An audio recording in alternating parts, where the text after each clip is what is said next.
exhaustion, and a profound decrease in the ability to empathize. So essentially what that means is you're tired of helping. So when you think of people who suffer from compassion fatigue, they're in the human services or human care fields. So and they're typically empaths, right? Yes. Yeah. Yes. Yeah. So you see, your first responders, nurses, doctors, counselors, military, social workers, people who their day-to-day responsibility is helping other people. But you also see it for some people who are like vets who work with animals, things of that nature. You see it a lot from them as well. Oh, yeah. I think I really do suffer from a little of this because of all the stuff I'm involved in with the animal industry and, PETA, Mercy for Animals, the SPCA, and the Dallas Animal Plus, Services. you're a mom. I mean, I think And moms can suffer from compassion most fatigue. definitely. Absolutely, yes, because whatever your child feels, you feel. And if your children aren't happy, there's no way you can be happy unless there's something wrong with you. If you think about parents who have children who, their kid may have some type of chronic illness or disability where they have to stay at home with their kid on a daily basis, there can be a sense of compassion fatigue for those parents. Gosh, yeah. My heart Caregivers, breaks. probably parents. I think of adults our age who are caring for their parents who have a chronic illness. Yes. Maybe it's like dementia or Alzheimer's, something that's really tough, Absolutely. Exactly. Yeah. Bringing back memories there, Jill. Yeah, when my mother died pretty quickly, unfortunately had a bad accident, fell and hit her head and a brain tumor. But my father, he really, at the end of his life was so miserable. I did everything I could to try to help him, compassionately to have more joy in his life, but it's very difficult and it does take a lot out of you. And that's a population that's overlooked. If people who are caring for their parents who are ill or they're dying, that it's overlooked the suffering that they experience in that process. I mean, it's a sense of secondary trauma for a lot of those people. Yeah, and the financial stress too. Absolutely. Yes, it is. Yes, it is. So are there certain people that are more likely to suffer from compassion fatigue? Like we talked about empaths. Is there any other types of personalities? You just think of somebody who is very empathetic, someone who, for them, they love helping people and they're always trying to help people. So they put themselves where they take on the responsibilities or problems of other people. And as a result, they get to a point now where they start to realize, hey, I'm helping everyone, but where's my help? Where's my support? And you get to a point where they get desensitized to the issues and the problems that are people suffer from around them, and they start to kind of shut down and they start to suffer. So, when you're looking at that, we want to talk about the 5 ways to kind of overcome compassion fatigue. So one of the things is get educated, right? So have an understanding of what's compassion fatigue and the symptoms. So we're talking about diminished sense of health, depersonalization, sleeping problems, things of that nature. Understand what the symptoms are. Secondary is self-care. Make sure you're practicing self-care, making sure you're taking care of yourself and you're aware of your needs and how important they are. Okay, so when you say self-care, we're not talking about just a pedicure or manicure here, although that always helps. I'm not going to diminish the value of it. Imagine you're taking care of your, if you had a sick loved one in the house and you're with them almost 24/7, getting out of house for an hour. Oh, yeah. Even for moms with young babies who have other kids around. I mean, that's like absolutely heaven on earth for 1 hour time to go get a mani-pedi or something. Go do some shopping. Go watch a movie by yourself. Take some time to do something by yourself that you enjoy and that you're not doing for someone else. Yeah. That's the most important thing in self-care. And I'm going to ask, you're a shrink. What about going and seeing a shrink? That's really self-care. Yes. Going and seeing a shrink, that's very important. Talking to a therapist or talking to your friends, right? Because you can get the same process going out with your girls, having fun, being able to discuss things that you feel that are important. Yeah. Okay, so how can you work to prevent compassion fatigue other than self-care? So you think about this, you talk about setting emotional boundaries. So setting emotional boundaries, which would be number 3 on our list, is important because if you start to have an understanding for where your boundaries lie in the field that you're helping. So let's say I'm a therapist, and so I have to have an understanding of at what point does my client's problem become my problem. And if their problem has become my problem, then I need to set a boundary there. Because if not, then I start to bleed over into their issues and now they overcome my life. So having emotional boundaries is very important when you're talking about compassion fatigue, but also developing a sense of resiliency, right? Which is number 4 on our list. Trying to make sure that you have an understanding of what's resiliency and how it can really help you. Trying to make sure that you have an understanding or you've developed certain skills to recognize, okay, how does this factor into my life? Is this something that's permanent for me or is this something that's temporary? Trying to become a little more resilient. Those are things that also help. And then last, our final one would use positive coping strategies. And you mentioned this, right? Being able to go out and go shopping or, I didn't say shopping. I said petty manny. Oh, petty manny. Don't put me out there shopping more than I already am. Yeah. No.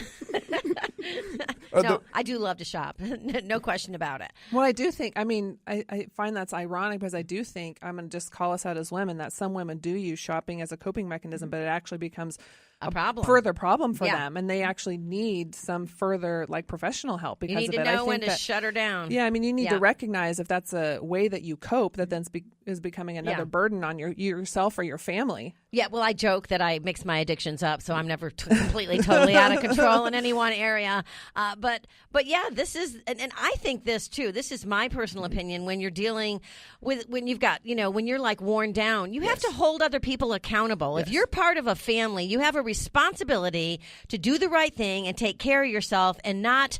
I'm not going to say burden, because it's not a burden to listen and care for the ones that you love, but you have a responsibility to get yourself well. And you have a responsibility to take care of yourself. And it's not that necessarily that it's a burden, but sometimes if you don't understand where work ends and your personal life begins, then that's where the burden becomes, because you didn't set those proper boundaries, or you don't have a tool bag of coping skills, right? You have to have multiple things in there that you could pull out at any time to help you. Well, and this goes with, what were you going to say, Joe? Go finish your saying. No, go ahead. I'm thinking of the person, because I feel like we all know this person that just always is almost like an over-helper. They're always finding the people or the animals that need help, almost as like a point of distraction, because it's like who they become. Back to the identity segment from before with Dr. Young. It's like they overhelp. They're over in people's business. There's no boundaries. They take on everybody else's stuff. They have superhero mentality. Yeah. Right? So but you know what? Some of how that. How do you handle that? Well, that's one of the things I was going to go to, because I get hit up a lot for taking animals. At least once or twice a week. I'm the one that gets one of the first calls. Hey, I found this dog. Hey, I found this cat. And I have too many animals. I had to draw the line. That's it. I'm out of space. But that's important, was drawing that line. You're not the cat lady who has 12 cats. And you were able to recognize dogs. That, though. But here's the thing. You were able to recognize that. Yeah. And I think there are a lot of people who don't recognize it, and they just keep taking on, whether it's animals, whether it's people with problems, whether it's immersing themselves in volunteer work, almost to the point that they're suffering. It becomes a burden on their extended family, but they won't put up boundaries. They won't step away. They have a hard time saying no. They don't know how to say no. Yeah, we have a word for that: codependent. Yeah. Right? Yeah. And some people, they don't want to be labeled that, but you have to recognize where you're looking to solve other people's problems and you're not taking care of your own. Yeah, there you go. Well, this was great, and I can't wait to record the podcast after the broadcast. After the show ends today, it'll be up probably in the next couple of days, but we're going to be talking about sex with robots, basically, right? Yes, sex with robots. The wonderful world of robot sex. I cannot wait. We've got more coming up. Stay tuned, everyone. Jill Lane is going to be talking about eating clean. You're listening to One Life Radio. In the shade of the freeway, gonna pack my lunch in the morning. Hello, I'm Allie McGraw for People for the Ethical Treatment of Animals. Our animal companions rely on us, especially during a natural disaster. If you're forced to evacuate your home, do not leave your animals behind. Visit helpinganimals.com. Consider this an invitation to relax and feel the stress melt away with a Sunlighten sauna. Sunlighten is the #1 choice for home and commercial infrared saunas. Their 3-in-1 infrared technology allows you to customize each session to you. Naturally de-stress, detoxify, and be heart healthy. Relieve pain, purify your skin, and increase energy.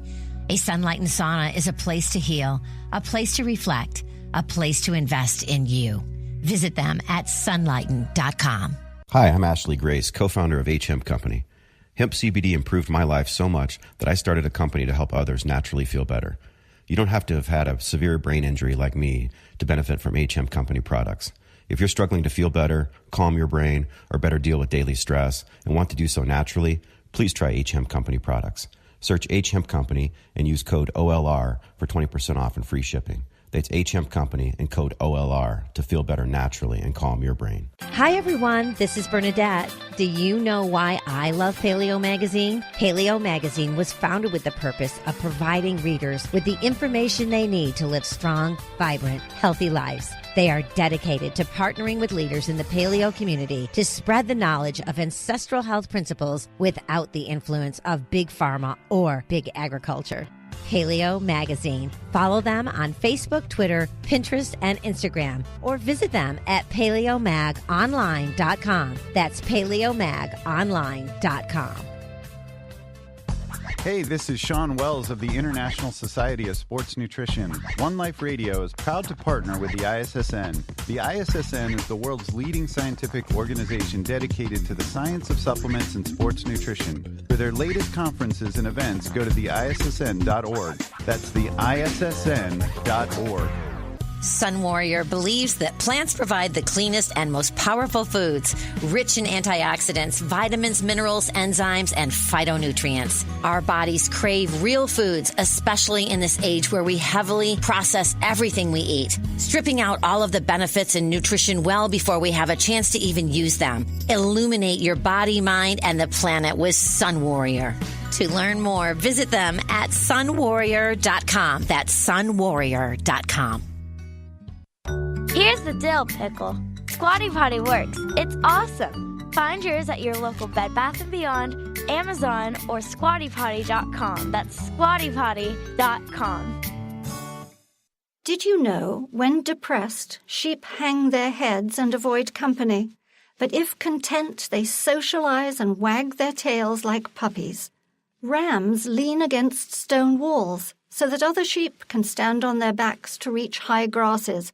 Sheep recognize each other by facial features, and when shown photographs, they can remember at least 50 other sheep and 10 human beings, even if they haven't seen them for 2 years.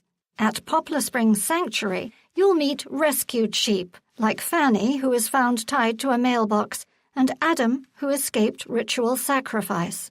Visitors' faces echo Anatole France's words, "Until one has loved an animal, a part of one's soul remains unawakened." This is Ingrid Newkirk with Peter, reminding us that it's easy to be kind, perhaps by choosing faux fleece. You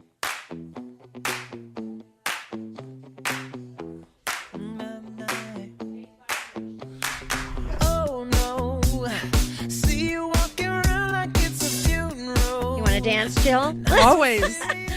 Jill loves to dance just like me. We got a lot in common, actually. We love to dance. We love football. We like LaCroix. We like LaCroix. Regardless. We don't like sugar. Right. We like our Squatty Potty. Yes. We like. We were talking about Squatty Potty during the break because they're back. They've been a sponsor of the show for years. Okay.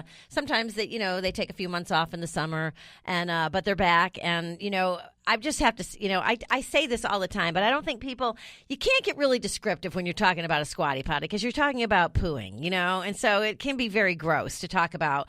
But I'll just say this, it is a total game changer. It is a total game changer. And you've said you've got a little boy, right? Yes, How old I is have a he? 4-year-old son. Okay. He needs a Squatty Potty because it puts his legs in the correct position. And this goes for, obviously both sexes, but the puborectorius muscle or whatever it is that gets released. Rectalis muscle that gets released when your legs go up. We're the only country in the world that squats like that or doesn't squat like they do in most of the world. And they have lower toilets in Europe. What is the name of that brand? Tolo? Is that the name I'm thinking of? That's got the lower. I'm pretty sure that's it because they have bidets too. I have a Tolo. I have a Tolo toilet, and I still have my Squatty Potty. So, but yeah, they really, really work. So I want to let everyone know, just a big shout out to all of our sponsors. Sun Warrior. Sun Warrior is an amazing, all plant-based, raw vegan protein, and you can get it at Vitamin Shop or put it in your smoothie at Smoothie King. And Jill loves the bars. And Jill loves the bars. The Soul Good that I gave her, the blueberry ones, the blueberry blast, they're so good. But the H-Hemp Company is the one where you use the code OLR for 20% off your first order. CBD oil is amazing. No question about it. Do your homework. work. It's an amazing supplement that you can take daily. And, of course, Sunlight and Infrared Saunas, Paleo Magazine, the Wellbeing Journal, and the International Society of Sports Nutrition. And I want to remind everyone that at Dallas Market Hall, there is the gluten-free and allergen-free or friendly expo here in Dallas, Texas on October 27th and the 28th. We will be there along with a lot of other people. So Jill Lane, Eating Clean. Jill Lane is a pro athlete health and nutrition coach and founder of Fueling Champions, a 3-step sports performance and athletic nutrition program built to maximize the potential of student athletes and the parents that support them. You can find her at jilllane.com or Fueling Champions.